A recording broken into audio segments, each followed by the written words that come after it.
Morning everybody, Martin Rogers here. I wanted to introduce you today to the value journey canvas.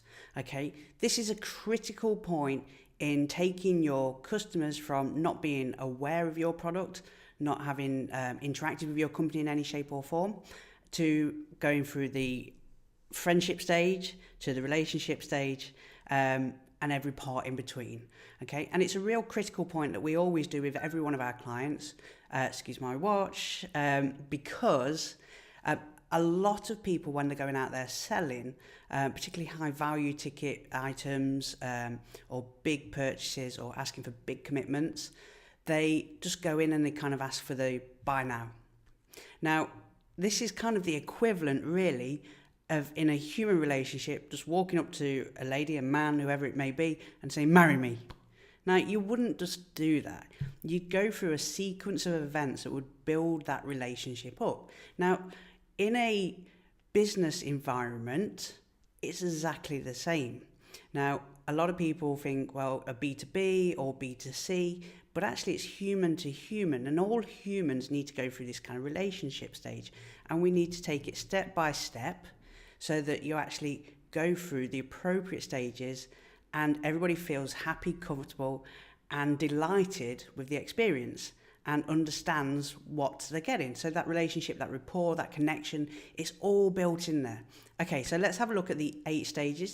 This value journey canvas, originally created by Digital Marketer Ryan Deiss, one of the leading authorities in marketing. Okay, so let's have a look at the very first stage. The first stage is awareness, okay? The prospect finds you. That might be on social media, it might be an email, it might be in a networking event where you say, hi. Again, in a network event, you wouldn't just walk up and go, buy my product, buy my service. You would start to talk to them. You'd ask them who they are and you'd tell them a little bit about you. But it's really about finding you. At this stage, we're getting a glance. We're getting a person to glance at our post, glance at our content, okay? The next stage is they engage, okay? This is where they interact with your content. It may be a like on your post, it may be a comment, it may be actually a click at this point, okay? So we've kind of walked up to the person and we've introduced ourselves, and they're starting to find our service, our product a little bit interesting at this point, okay? And it's really important to take these little step by step. So the next stage is they subscribe. Now, that might be an opt-in. It might be where you ask them for an email address. They're happy at this point to give you a little bit of their private information because they feel that they're going to get something of value in return, okay? They're happy to take that one little step. Maybe in a dating world, it'd be like the equivalent of going for a coffee, okay? But again, we're not asking them out yet on that very first date. We're just kind of getting to know them a little bit more, and they're getting to know us a little bit more so that we can build that relationship, okay? So we've gone awareness, engaged, and subscribed. The next stage is convert. This is a small purchase, a small commitment. This is that first date that we've managed to get them on. Now, all they're offering in this time is maybe some time. You might be inviting them on a webinar, you might be inviting them to a meeting, a fact-find meeting, a discovery meeting, whatever it is you want to give it the term. Particularly if you're in the service-based industry, you're a consultant, a coach, something like that. Or it may be a small commitment of money. At this point, you're just asking for a small, little, no-risk purchase, okay? So we've now converted them, and officially they're a client, a customer. But it's only the first date, yeah? Now, from that initial purchase, they really need to get some value. They need to get excited. And that's so that they can have some kind of reward, they can get some benefit and go, oh, okay, yeah, I get this. This works quite well.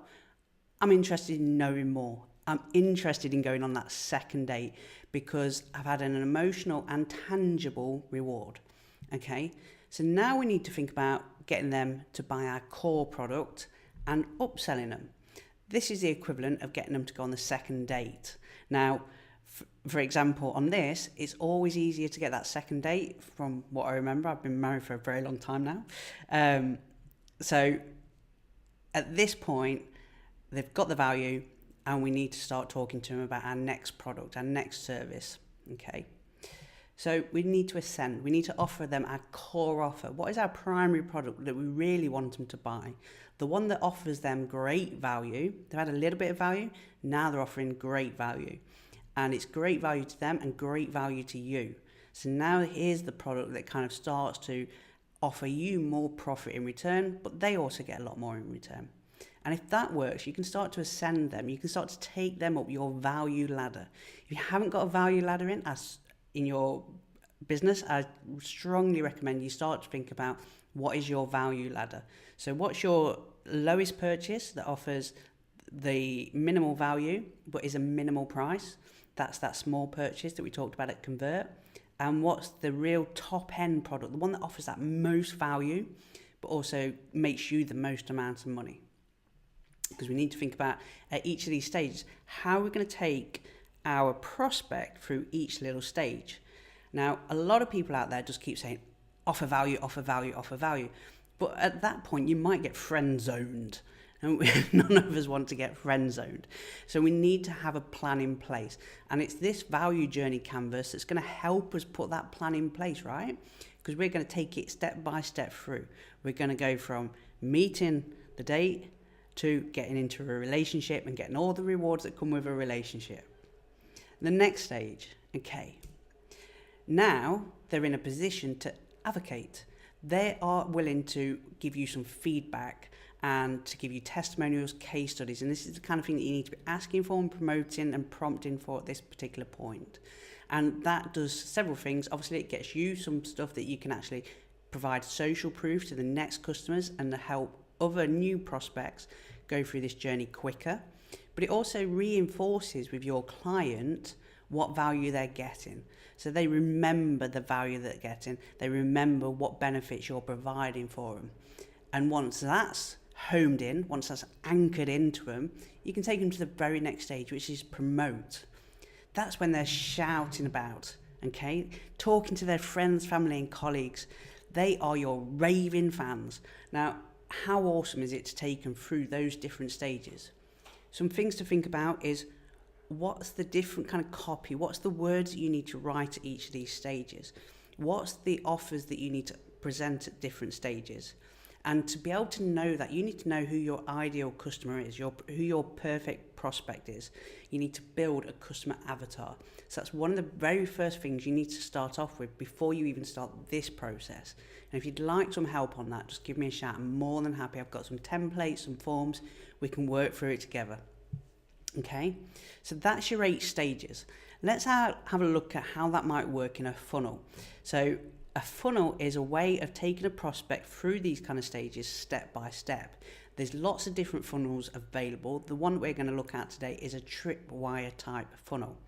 Now, these are so much better than a website because a website is a complete brochure, and on a website, you probably know yourself that they don't convert often. You get lots of visitors that then just look at the web page and they go as well because they don't know what to select. There's been a massive menu presented to them and they're confused and not sure where to go.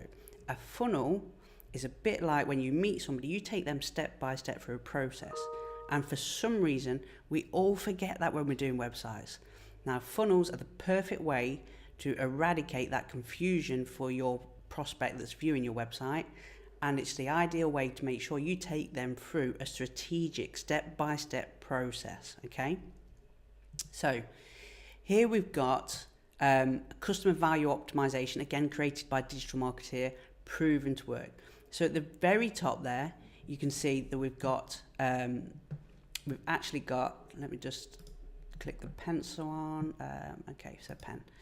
So here at the top we've got the choose a traffic source. So we've determined who our product market is. We've determined who our prospect is, who our ideal buyer is. And now we're deciding where we're actually going to find the traffic, where we're going to find these prospects. This is our awareness and engage stage, okay? So once we've done that, we're then going to get them to go on to that next stage. We're going to get them to subscribe, right? And to do that, we often offer them a lead magnet. That's a small piece of value. Maybe it's an ebook, maybe it's a tool, maybe it's a blueprint, maybe it's a webinar, maybe it's a small instructional video, maybe it's a how-to video, and they subscribe, yeah? So we've taken them to that next stage in the relationship. We're starting to get into that first date stage, yeah? Okay, and then from there, we can then do what we call a tripwire offer. So we can offer them a small purchase, a small no-risk purchase, that first cup of coffee. And at this point, we're converting them and they're starting to see value. So they're getting excited. They've got that tangible, emotional connection with you, your business, your service, and they're starting to see a small point of value. And they're going, yeah, I like this. I want some more. This will help me with what I want. So the next point is we can offer them our core product. And if you imagine on a page, a website page, this is going to take them step by step. There's no other option but to read or listen or watch and click, yes, I want to go on to that next stage, or no, I don't. At the core product, we're offering them a small upsell at this point, okay? The product that we really want them to buy. Now, the magic really comes in. We can start to ascend them very quickly onto the profit maximizer here, yeah? This is our product that offers a great deal of value to the client, and it gets us the money that we want, yeah? It gets us the profit that we want. And that's when we can start to then move into the advocacy stage and get case studies and social proof. Now, you'll also notice that, okay, so they might not automatically always go through those process. Just like when you're trying to get somebody to go on a date, you might need some extra text, you might need some extra calls, might need some more persuasion to put in there. So whenever you build in a funnel, you always build in an automatic follow-up series. And you can see that here. So if somebody visits these pages, the magic with a funnel is you can track that and you can connect with these people later on. So you can send them a little email saying, I saw you visited our site. Maybe you didn't have time to actually purchase this point. Here's a quick link to make sure you don't miss out. So you can do a follow-up series. Because they've opted in, because they've subscribed up here at the lead magnet stage, you've got their email address. So it's traffic that you own. So you can connect with them and you can build automatic systems that reconnects with them, re-engages with them, communicates with them further down the line. And that will do magic. That will increase your conversion rates massively. And as you can see, I'm quite passionate about it, that's the way that you get better conversions, more clients, and you don't have to worry about feast or famine in a small business world, which a lot of us do when we're running a small business. So you can always create a return path as well. So on your emails, you can actually send email marketing, you can do more blogging, and you can send them links to that blog. You can do social media pushes. If you're using Facebook advertising, when they've visited up here at the lead magnet stage or any of these different stages, you will have tagged them with what we call a pixel, and that allows you to send them adverts specifically for the stage that they got to or dropped out on, okay? So if they've dropped out on that core product stage, you can send an advert to them that says, don't miss out on this amazing offer. It finishes in the next 24 hours. Or maybe it might say something like, well, you probably didn't have time to purchase last time, but don't forget this offer's here waiting for you, okay? So that's how you can create a funnel process, takes them through step by step. It makes sure that unlike a website where they can click anywhere and everywhere, that they actually go through your marketing and sales process subtly and in a way that they enjoy. I hope you've enjoyed this video. I hope you got a lot of value from it. Have a think about what your customer value optimization process is. If you'd like any help on that, if you'd like to find out more about this strategy, about building a funnel, or the 8 other strategies that we use with our clients to reveal at least £10,000 of revenue to them within 45 minutes at no cost, just drop me a line, drop me a comment. I'd be more than happy to speak to you and help. Thank you very much for watching. I look forward to speaking to you soon. Take care. Bye-bye.